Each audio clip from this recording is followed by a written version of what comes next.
नमस्कार दोस्तों, वार्ता चैनल में मैं शालीमार जायसवाल आपका स्वागत करती हूँ। पश्चिम बंगाल विधानसभा चुनाव से पहले प्रदेश की राजनीति में बड़ी हलचल दिख रही है। जी हां, साथ ही तृणमूल कांग्रेस के मजबूत वोट बैंक माने जाने वाले मुस्लिम समुदाय में गहरी बेचैनी है। टीएमसी से निष्कासित विधायक हुमायूं कबीर मुस्लिमों को एक करने की योजना बना रहे हैं। साथ ही उनका आरोप है कि ममता बनर्जी अब मुस्लिमों के साथ दिखाई नहीं देती है, अब उनका मुस्लिमों से मोहभंग हो चुका है। ममता बनर्जी के मुस्लिम वोट बैंक को तोड़ने के लिए हुमायूं कबीर की नई पार्टी जनता उन्नयन party, Indian secular front, ISF और कुछ अन्य छोटे संगठनों ने संभावित गठबंधन के संकेत दिए हैं।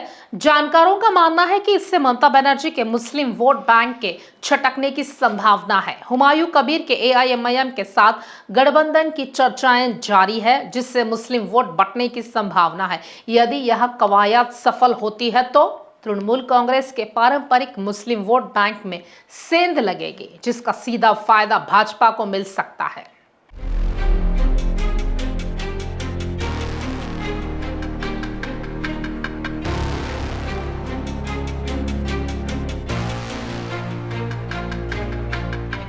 साल 2011 की जनगणना के अनुसार राज्य में मुस्लिमों की आबादी करीब 27% है। हालांकि माना जा रहा है कि फिलहाल राज्य में मुस्लिमों की आबादी बढ़कर 34% हो गई है और मुस्लिम आबादी पूरी तरह से तृणमूल कांग्रेस के पक्ष में मतदान करती है और यह तृणमूल कांग्रेस की बड़ी वोट बैंक है। अब माकपा तृणमूल कांग्रेस की इसी वोट बैंक में घुसपैठ करने की कोशिश कर रही है। इसी के मद्देनजर माकपा ने मुर्शिदाबाद में बाबरी मस्जिद का शिलान्यास कर सुर्खियों में आए विधायक हुमायूं कबीर से गठबंधन के लिए बातचीत शुरू की है। इसके अतिरिक्त माना जा रहा है कि मतदाता सूची संशोधन, वक्फ कानून और ओबीसी विवाद जैसे मुद्दों ने अल्पसंख्यक समुदाय को सोचने पर मजबूर कर दिया है और नए राजनीतिक विकल्पों को तलाशने की ओर आगे बढ़ा दिया है। वहीं हुमायूं कबीर ने असदुद्दीन ओवैसी की पार्टी ऑल इंडिया मजलिस इत्तेहादुल मुस्लिमीन एआईएमआईएम के साथ शुरू की है। बिहार विधानसभा चुनाव और महाराष्ट्र नगर निगम चुनाव में अच्छे प्रदर्शन के बाद एआईएमआईएम इस बार बंगाल विधानसभा चुनाव में भी उम्मीदवार उतारने का ऐलान किया है और इस बाबत एआईएमआईएम ने अपनी कोशिशें शुरू कर दी है। इसके साथ ही आईएसएफ के मुस्लिम विधायक नौशाद सिद्दीकी के साथ भी लेफ्ट की बातचीत शुरू हुई है। इस तरह से चुनाव से पहले मुस्लिम पार्टियां एक साथ आने की कोशिश कर रही है और लेफ्ट इन पार्टियों के साथ गठबंधन की कोशिश कर रहा है।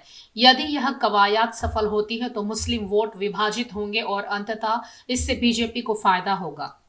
इन सभी के बीच तृणमूल कांग्रेस से सस्पेंडेड भरतपुर से विधायक हुमायूं कबीर और माकपा के राज्य सचिव मोहम्मद सलीम के बीच बुधवार को बैठक हुई।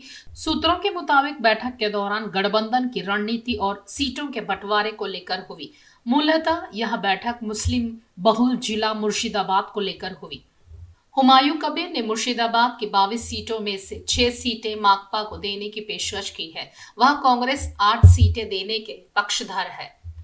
हालांकि सूत्रों के मुताबिक हुमायूं की पार्टी जनता उन्नयन पार्टी मुर्शिदाबाद की बाकी 10 सीटों पर चुनाव लड़ना चाहती है। हुमायूं कबीर ने खुद मोहम्मद सलीम के साथ बैठक के बाद स्वीकार करते हुए कहा है कि यह बैठक सफल रही। दोस्ताना माहौल में कई मुद्दों पर बातचीत हुई।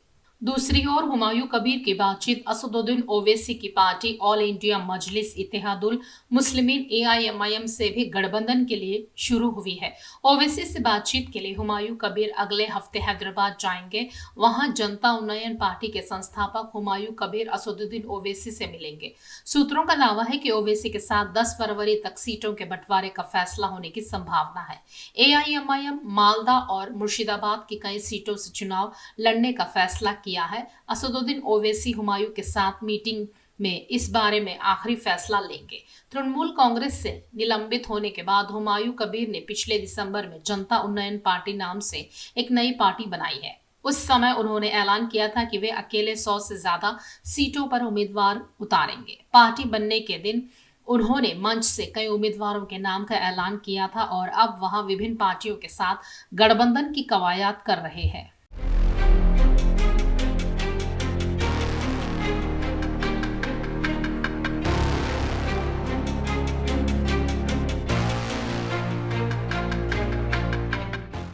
खास खबरों के लिए देखते रहिए वार्ता चैनल।